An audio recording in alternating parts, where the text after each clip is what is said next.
હવે જોજો અહીંયા ખૂબ સરસ મગજની કસરત થઈ જાય એવા સરવાળા છે, બહુ મજા આવે એવા છે. ધ્યાનથી જોશો તો તમને આ ગણતરી ગણતા આવડી જશે. ઘણા ખરા બાળકો અહીંયા ભૂલ કરે છે. જો આજે હું તમને એકદમ સરળ ભાષામાં સરળ રીતમાં તમને આ સરવાળા તમને શીખવાડીશ કે આના જવાબ કઈ રીતે લખાય. તો અહીંયા ઉદાહરણ આપેલું છે. ઉદાહરણમાં મેં લખેલું છે 22 + 6 = 28. અહીંયા કોષ્ટક જે હોય એ ખાલી હોય છે.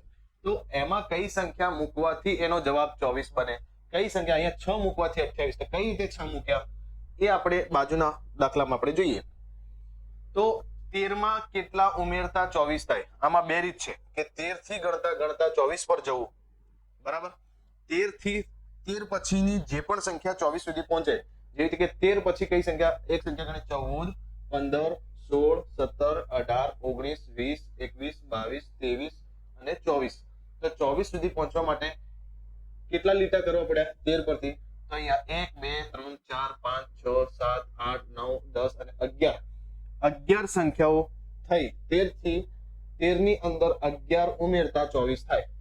આ એક રીત થઈ. બરાબર. હવે બીજા નંબરની રીત હું તમને શીખવાડું આમાં. જો આ રીત તમને સહેલી લાગે તો તમારે આ રીતનો ઉપયોગ કરવાનો કે જે તે સંખ્યા હોય એ સંખ્યાથી આપેલા જવાબ સુધી પહોંચવા માટે કેટલી સંખ્યાઓ ગણવી પડશે એટલી સંખ્યાઓ અહીંયા લખવાની. બરાબર, આ થઈ એક રીત. હવે બીજી રીત, તમે આ રીતે પણ તમે ગણતરી કરી શકો. ઉપર 13 લખવાના, નીચે ખાનું બનાવવાનું અને જવાબ આપણો બનાવવાનો છે 24.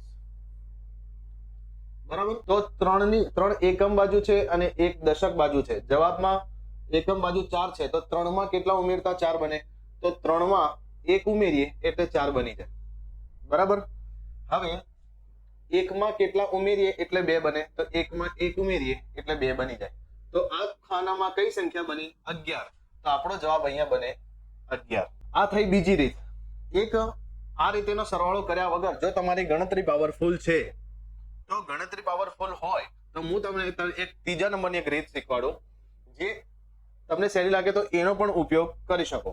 ચલો આપણે આગળ વધીએ.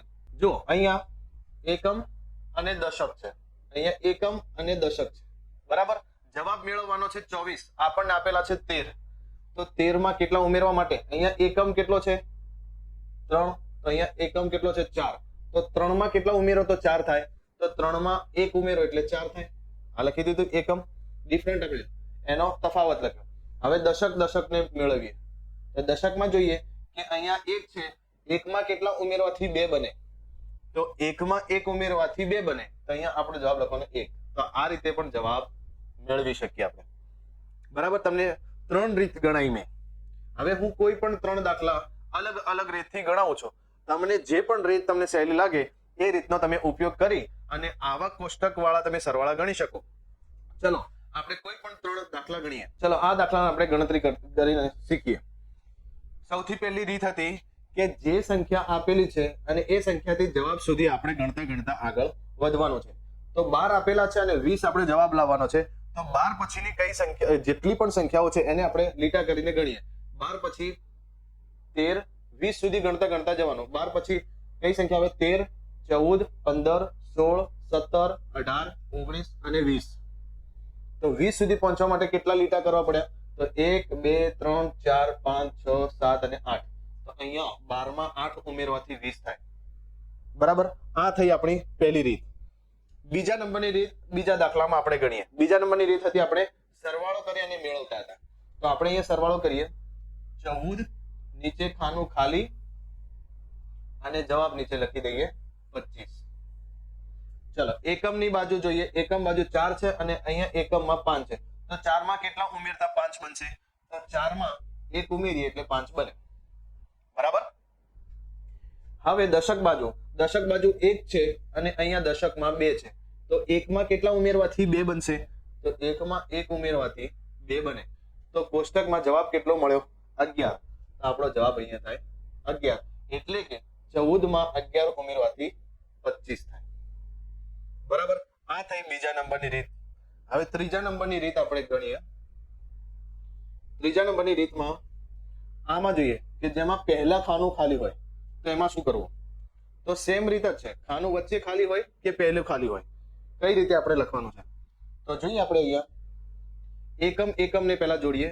એકમ એકમ, તો એકમ અહીંયા 1 છે અને અહીંયા 6 છે, તો એકમાં કેટલા ઉમેરવાથી 6 બને? તો એકમાં 5 ઉમેરવાથી 6 બને. તો અહીંયા આપણે એકમ બાજુ આપણે 5 લખીએ. બરાબર. હવે દશક દશકને જોડીએ.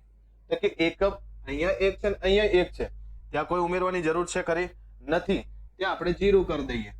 તો 5 માં 11 ઉમેરતા 16 બને. 11 ના 5 16.